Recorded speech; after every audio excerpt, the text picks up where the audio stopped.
Alo, yaxshimisiz uka, tuzimisiz? Yaxshi, rahmat, Xudoga shukr. Kim bu aka, tanimadim? Ha, qo'shnim, mahalladoshim qo'shnimga akfa qo'yib berib ketgan ekansizlar. Ha, kimnikiga? $500 Abbos degan qo'shnimizga. Qaysi Abbos? Qora Abbos bor-ku. Ha, bo'ldi. Nima bo'pti aka? Ha, shunga uka, mana biz ko'rib chiqdik-yu, 500 ming, 600 mingdan qo'yib beryapti. Nimcha $500 ga qo'yib yubordinglar. Aka, u akfa bilan ko'chada sotayotgan romlarning farqi bor aka.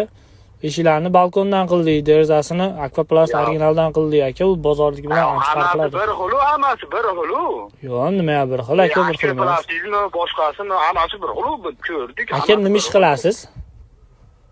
Menmi? Ha. Men mol qo'yib boqaman uka. Aka, mol bilan qo'ydi, yemishi bitta, lekin nimaga ikki xil chiqadi? Endi bilmayman aka unisini men. Ha, bu qahli yetmay nima qilasiz aka, akfaga aralashib? Ishingiz qilmaysizmi?